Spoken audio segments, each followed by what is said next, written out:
गुरुदेव पंडित श्री राम शर्मा आचार्य सच्चे अर्थों में संत थे। वैदिक युग के ऋषियों में सर्वोच्च स्तर के गायत्री एवं योग के सिद्ध होने के बावजूद उन्होंने अपने अलौकिक शक्तियों का प्रचार से दूर रखा तथा एक ऐसे साधक का जीवन जिया जिसका हृदय सभी जीवों के कल्याण के लिए धड़कता था। लाखों लोग जो कष्ट में थे या परिस्थितियों से पीड़ित थे तथा आध्यात्मिक प्रकाश के साधक भी अपनी प्रार्थनाएं लेकर उनके पास आते थे।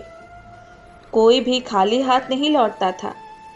उनके दिव्य आशीर्वाद, शुद्ध प्रेम और ज्ञानवर्धक मार्गदर्शन ने उनके जीवन को सुख, आत्म जागृति और दृश्य एवं सूक्ष्म जगत से चमत्कारी समर्थन से परिपूर्ण कर दिया। हमारे समय के इस युग ऋषि से मिलने का अवसर पाने वाले सभी लोगों के अनुभवों को संकलित करने के लिए हजारों पृष्ठों के कई ग्रंथों की आवश्यकता होगी। उनका जीवन एक खुली किताब थी जो अध्यात्म विज्ञान की सार्वभौमिकता का जीवंत प्रमाण थी। पिछले कुछ दशकों में परमाणु युद्ध, तारा युद्ध, आर्थिक संकट, घटते प्राकृतिक संसाधन, निरंतर बढ़ता पर्यावरण प्रदूषण, जनसंख्या विस्फोट तथा पारिस्थितिक तंत्र के संतुलन में व्यवधान के कारण, प्राकृतिक आपदाओं के बढ़ते खतरे के कारण संदेह और निराशा के घने कोहरे को सुखद भविष्य की संभावनाओं को धूमिल कर दिया था। यह कल्पना करना असंभव था कि गतिरोध से पहले घटनाओं के क्रम को कैसे मोड़ा या नियंत्रित किया जा सके। लेकिन इस युग ऋषि के भाषणों और लेखन में हमेशा आशा की किरण दिखाई देती थी। इस दिव्य संत की आध्यात्मिक शक्ति की पहुंच सूक्ष्म जगत तक थी। भविष्य उनकी आंखों के सामने ऐसे स्पष्ट रहता था जैसे सामने स्क्रीन पर चलचित्र चल रहा हो। लेकिन ये भविष्य की घटनाओं के बारे में तभी बताते थे जब लोगों को उनके कर्तव्यों और तैयारियों के बारे में पहले से ही अवगत कराना आवश्यक होता था। उनके प्रवचनों का संग्रह तथा गायत्री परिवार की प्रमुख मासिक पत्रिकाओं अखंड ज्योति और युग निर्माण योजना में प्रकाशित लेख, विशेषकर 1980 के बाद के कुछ अंक, स्वर्णिम भविष्य तथा बदलते युग के मोड़ पर निर्णायक समय का स्पष्ट संकेत देते हैं। प्रकृति के पास ग्रह पर जीवन की सुरक्षा और विकास के लिए आवश्यक संतुलन बनाए रखने के अपने तरीके हैं। जहां उनके अपने पोषण और विस्तार के लिए प्रचुर संसाधन प्रदान किए गए हैं। आज के उपभोक्तावादी आत्म केंद्रित समाज में बढ़ती सुख प्रेरित प्रवृत्तियों और आराम भूखी जीवन शैली को सावधानी पूर्वक रोका जाना चाहिए।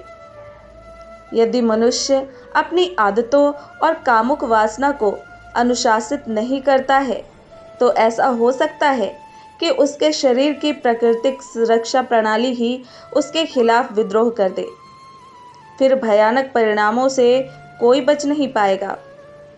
19वीं सदी के मध्य तक के कुछ सौ वर्ष में दुनिया में रक्तपात क्रांतियां, कट्टर और भीषण युद्ध हुए हैं। 2 विश्व युद्धों की गूंज ने वैज्ञानिक विकास की रचनाओं शक्तियों को भी दबा दिया है।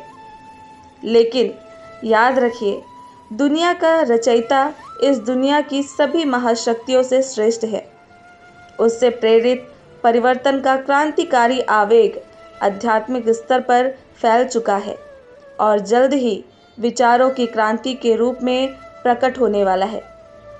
मैं देख सकता हूँ कि अपने शक्तिशाली उच्च तकनीक वाले हथियारों को प्रतिद्वंदियों के साथ आमने सामने की टक्कर देने की तैयारी करने वाले लोग जल्दी ही ऐसे दुस्साहसपूर्ण प्रयासों के आत्मघाती जोखिम को समझेंगे और इसके बजाय बातचीत के रास्ते पर चलेंगे। सर्वशक्तिमान की ब्रह्मांडीय विकासात्मक शक्ति का प्रभाव युगांतरकारी परिवर्तन ला सकता है जो हमारी कल्पना से परे है। आज कोई यह विश्वास नहीं करता कि जर्मनी के पूर्व और पश्चिम के बीच की दीवार एकता और शांति के लिए टूट जाएगी। महिला मुक्ति अब केवल बौद्धिक मंचों पर चर्चा या सामाजिक संगठनों की मुट्ठी भर कार्यकर्ताओं तक सीमित नहीं रहेंगी। क्षेत्रीय और वैश्विक परिदृश्य में महिला शक्ति का उदय महत्वपूर्ण होगा। भविष्य का जिक्र करते हुए उन्होंने हमेशा उन परीक्षा की घड़ियों के बारे में चेतावनी दी जिनका सामना नए युग की सुबह से पहले बहादुरी से और कुशल तैयारी के साथ किया जाना चाहिए।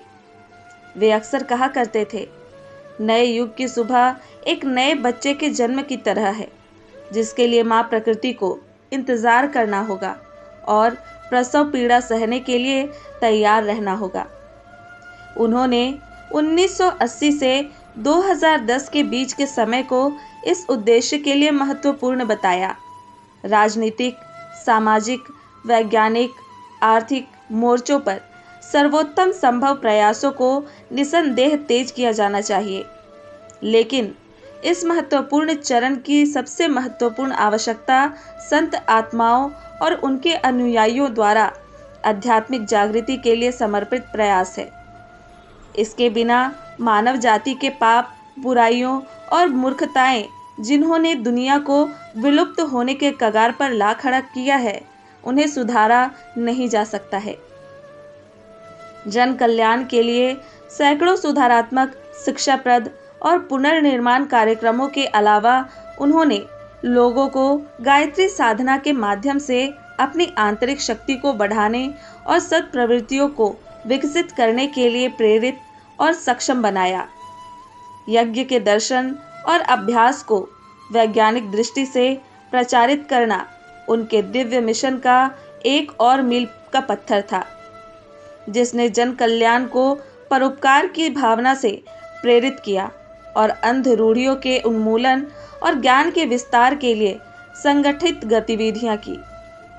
उनके द्वारा निर्देशित भव्य आध्यात्मिक प्रयोगों में युग संधि महापूरण भी उल्लेखनीय है, जिनमें 1980 से 2000 के दौरान प्रतिदिन सूर्योदय के समय विश्व भर के लाखों साधकों द्वारा सामूहिक रूप से गायत्री मंत्र का 2400 करोड़ जप किया गया। यद्यपि उनका केवल सूक्ष्मकरण साधना ही उपयुक्त वातावरण बनाने तथा भव्य परिवर्तन के लिए आवश्यक आध्यात्मिक ऊर्जा का प्रवाह उत्पन्न करने के लिए पर्याप्त था, तथापि इस सामूहिक साधना का उद्देश्य सामूहिक चेतना की शक्ति को जागृत करना तथा नई विश्व व्यवस्था के संभावित पथ प्रदर्शकों को प्रशिक्षित करना था। जय गुरुदेव।